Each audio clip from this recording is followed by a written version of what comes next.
एक पति जब अपनी वासना को अपनी बीवी से शांत नहीं कर पाता, तब वो दूसरों की बीवी पर नज़र गड़ाता है। ऐसे में क्या क्या होता है ये हम देखेंगे इस फिल्म में। इस फिल्म की शुरुआत होती है एक कपल से। ये वॉल्टर है और उसकी बीवी किटी। ये दोनों फिलहाल चाइना में हनीमून मनाने पहुँचे हैं। कहानी 2 साल पीछे जाती है। तब किटी अपनी फैमिली के साथ रहती थी। किटी को अपनी फैमिली पसंद नहीं थी।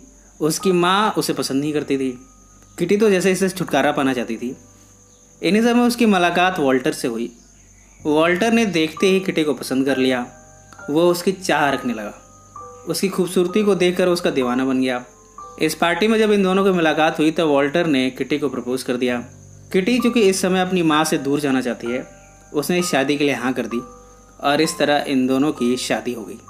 वॉल्टर पेशे से एक डॉक्टर है। किटी के साथ यहाँ वॉल्टर अब चाइना में पहुँचा है। यहाँ इन दोनों का सामना यहाँ के लोकल लोगों से होता है। इसके बाद इन्हें रहने के लिए एक अपार्टमेंट मिला है। ये घर बहुत छोटा है। वॉल्टर किटी से बहुत प्यार करता है। वो ये रियलाइज़ करता है कि किटी कितने बड़े घर में रहती थी और इस छोटे कमरे में वो कैसे रह पाएगी। यहाँ में किटी के नेचर के बारे में पता चलता है। वो बड़ी सोशली टाइप की है। पार्टीज़ में जाना, लोगों से घुलना मिलना ये उसे पसंद है। जबकि वॉल्टर हमेशा अपने कमरे में बंद रहता है। वो अपने रिसर्च के काम में लगा रहता है। अपनी बीवी का दिल बहलाने के लिए उसके साथ ताश भी खेलता है, पर वो देखता है कि किटी का मन यहाँ नहीं लग रहा।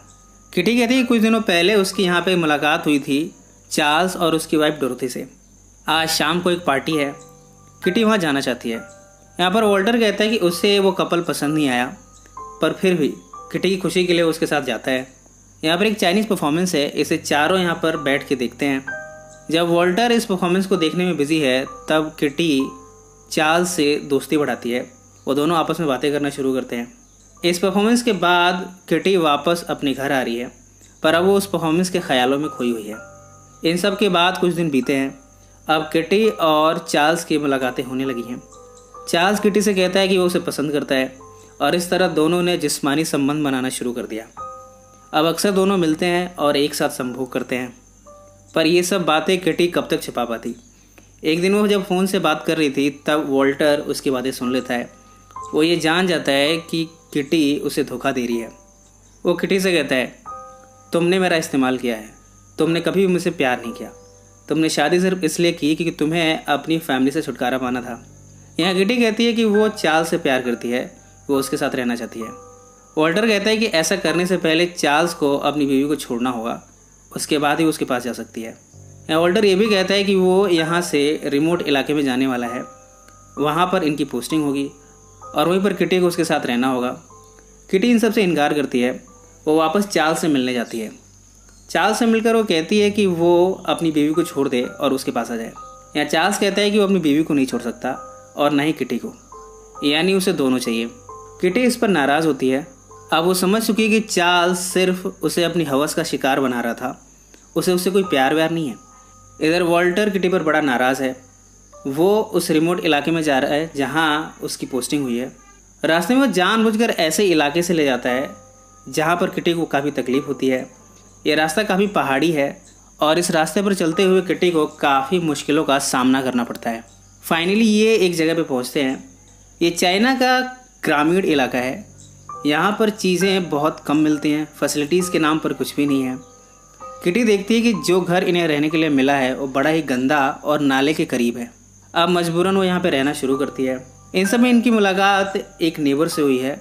ये नेबर गवर्नमेंट ऑफिशियल है। उससे धीरे धीरे किटी की दोस्ती बढ़ गई है। इस कपल की सुरक्षा के लिए चाइनीज़ गवर्नमेंट ने कुछ सोल्जर्स भेजे हैं। ये कपल आपस में कभी बात नहीं करता, पर इनकी बातें इन सोल्जर से होती रहती हैं। इन्हीं सब में किटी एक दिन एक अनाथालय को विज़िट करती है। वो देखती है कि यहाँ पर काफ़ी बच्चों को काफ़ी अच्छे से रखा जा रहा है। वो वॉलंटरीली यहाँ पे काम करना चाहती है। इन्हीं दिनों इधर कॉलरा एपिडेमिक फैल रही है। काफ़ी लोग इस एपिडेमिक की वजह से मर रहे हैं। वॉल्टर इन सब की हेल्प करना चाहता है। कभी कभी वॉल्टर इस अनाथालय में भी आ जाता है और बच्चों की देखरेख करता है। ये सब देखकर किटी अब वॉल्टर के बारे में अपना नज़रिया बदलने लगी है। वो समझ चुकी है कि वॉल्टर अंदर से एक अच्छा इंसान भी है और जिस तरह से किटी बच्चों का ख्याल रखती है, ये देखकर वॉल्टर भी समझ गया है कि किटी उतनी भी बुरी नहीं है। इस तरह ये दोनों वापस फिर से एक हो गए हैं। इनका रिश्ता फिर से चल पड़ा है। इन्हीं सब में किटी को खबर लगती है कि वो प्रेग्नेंट है। वो इस बारे में वॉल्टर से बताती है, पर किटी को पता नहीं कि इसका बाप कौन है, वॉल्टर या फिर चार्ल्स। इस बारे में वॉल्टर उससे कहता है कि उसे कोई फ़र्क नहीं पड़ता है कि ये बच्चा किसका है, इम्पॉर्टेंट ये है कि आज की डेट में वो दोनों साथ में हैं। वो इस बच्चे को कबूल करने के लिए तैयार है। इधर कॉलरा ने अपने पंख फैलाने शुरू कर दिए हैं। लोगों को उनकी बीमारी से निजात दिलाने के लिए वॉल्टर यहाँ से दूर एक कैंप लगाता है। यहाँ पर वो लोगों का इलाज करता है। साफ पानी पहुँचाने के लिए उसने एक मैकेनिज़्म को तैयार किया है। इसके तहत काफ़ी दूर से यहाँ के लोगों को पानी पहुँचाया जाता है। अब धीरे धीरे आसपास के लोग भी इस पैंडमिक से जूझते हुए यहाँ पहुँच रहे हैं। वॉल्टर इन सब की देखरेख करता है, पर इन सब में वॉल्टर खुद ही इस बीमारी का शिकार हो गया है। अब वो अपनी अंतिम सांसें गिन रहा है। किटी उसे सहारा देती है, उसकी काफ़ी देखभाल करती है, पर अंत में वॉल्टर यहाँ दम तोड़ देता है। किटी डिप्रेशन में आकर अब ये देश छोड़कर वापस अपने देश आ गई है। इन सब बातों को कुछ साल बीत गए हैं। किटी ने एक बच्चे को जन्म दिया और उसका नाम रखा वॉल्टर। वॉल्टर अब काफ़ी बड़ा हो गया है। एक दिन जब दोनों मार्केट से गुजर रहे थे, तब यहाँ पर अचानक से चार्ल्स उसके सामने आ गया। चार्ल्स ने इस बच्चे को देखकर कुछ सोचता है। उससे बात करते हुए उसे देखकर वो ये फिगर आउट कर लेता है कि ये बच्चा उसी का है। वो किटी को फिर से पाना चाहता है, अपनी फीलिंग्स का उसे इजहार करता है, पर किटी ये समझ चुकी है कि चार्ल्स एक ठरके किस्म का इंसान है। उसमें सिर्फ हवस भरी है। अपनी वासना को पूरा करने के लिए उसे पाना चाहता था, वरना उसे कभी भी उससे प्यार नहीं था।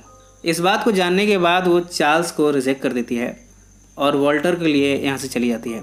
रास्ते में वॉल्टर उससे पूछता है कि ये शख्स कौन था। किटी कहती है कि वो शख्स हमारे लिए कुछ भी इम्पोर्टेंस नहीं रखता, और ये फिल्म यहीं समाप्त हो जाती है।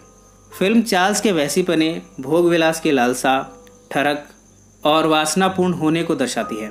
इसी के साथ ये फिल्म समाप्त हो जाती है।